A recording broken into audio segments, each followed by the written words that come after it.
সাগরে গিয়ে মাত্র ২০০ টাকায় কি শপিং করতে পারলাম আমি, সেটা নিয়ে থাকছে আজকের ভিডিও।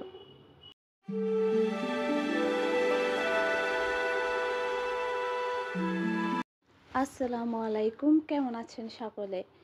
আমরা পরম করুণাময়ের অশেষ রহমতে ভালো আছি। আশা করছি আপনারাও ভালো আছেন। আমি চলে গিয়েছি পতেঙ্গা সি বিচে, আর যাওয়ার সাথে সাথে এতগুলা ফটোগ্রাফার আর সি বিচ দেখে আমি অবাক হয়ে গেলাম। কারণ এখানে কোথাও দাঁড়িয়ে যে ছবি তুলবে ওই স্পেসটা নাই। প্রচণ্ড রোদ ছিল, যার কারণে আমি ভাবলাম যে আগে সি বিচের পাশে যে বার্মিস মার্কেটটা আছে ওটা একটু এক্সপ্লোর করি, এরপরে রোদ একটু কমলে তারপর আমরা বিচে যাব। বিচ মানেই শামুক, এটা আমরা সকলেই জানি। ঢুকতেই শামুকগুলো দেখে অনেকটা নস্টালজিক ভাইব পাচ্ছিলাম। এরপরে এই কাপড়গুলা দেখছিলাম, এগুলো যদিও অনেক বেশি কোয়ালিটিফুল না, বাট ট্রেডিশনাল ড্রেস হিসেবে ঠিকই আছে বলা যায়। এরপরে আমি আমার শপিং করার একটা টার্গেট নিলাম। ভাবলাম যে আমার যেটা দরকার সেটা ২০০ টাকার মধ্যে আমি কি নিতে পারি সেটাই আজকে আমি আপনাদের সাথে শেয়ার করি। এমন কিছু নিব না যেটা আমি পরবর্তীতে ইউজ করব না, অথবা শুধুমাত্র শখের বশে নিয়ে রেখে দিতে হবে। আমি এমন কিছু নিতে চাচ্ছি যেটা আমি ইউজ করতে পারবো বরাবরের মতোই।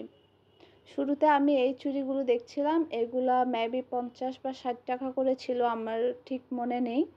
তারপরে এই ব্রেসলেটগুলো ছিল 20 টাকা করে।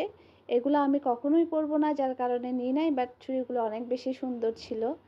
এরপর এই যে আমি নিয়ে নিলাম দুইটা শামুক, যে দুইটা আমার হাতে দেখেছেন, আর এগুলার প্রাইস ছিল 20 পিস করে 40 টাকা। আমার হাতে আছে আর 160 টাকা। এরপরে আমি এই পাখাগুলো দেখছিলাম, এগুলোর প্রাইস ছিল 70 করে, আর একটু যেগুলো ভালো মানের এগুলো ছিল 100 করে। যেহেতু ওই যে বললাম ইউজ হবে না এমন জিনিস আমি নিতে চাচ্ছি না, তাই নিইনি। আমি নিয়েছিলাম একটা কাঠের ছুরি, যার প্রাইস ছিল 60 টাকা। আমার হাতে আর আছে 100 টাকা। এই ব্রেসলেটটার প্রাইস ছিল 120 টাকা।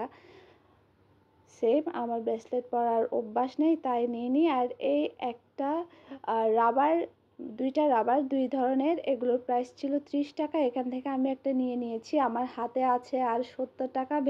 ভেবেছিলাম এই ক্লিপগুলো নিব, এগুলোর প্রাইসও ছিল 30 টাকা, বাট একটা গিফট পেয়ে যাওয়াতে আমার 30 টাকা আরও সেভ হয়ে গেল।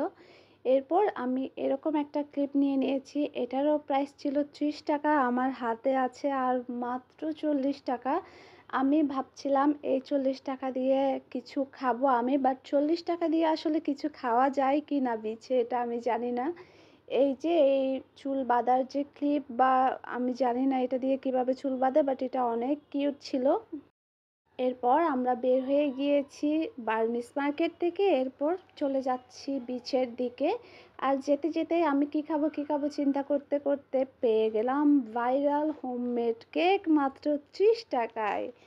সো আমি এখান থেকে 30 টাকায় একটা কেক নিয়েছি। অনেক বাচ্চা কাচ্চা ছিল সাথে, বাট ওদেরকে লুকিয়ে লুকিয়ে আমি কেকটা খেয়েছি। বেশ মজা ছিল, যদিও পরিমাণে অনেকটা কম ছিল। বাকি 10 টাকা নিয়ে ঘুরতে ঘুরতে সেই 10 টাকা ব্যাগে করে নিয়ে আমি বাসায় চলে এসেছি। সো আমার 200 টাকা দিয়ে এই সি বিচের শপিং করাটা আপনাদের কেমন লেগেছে প্লিজ জানাতে ভুলবেন না। আর যদি আমার ভিডিওটি আপনার ভালো লেগে থাকে, আর যদি আপনি আমাকে সাপোর্ট করতে চান, তাহলে please like, comment and subscribe my channel.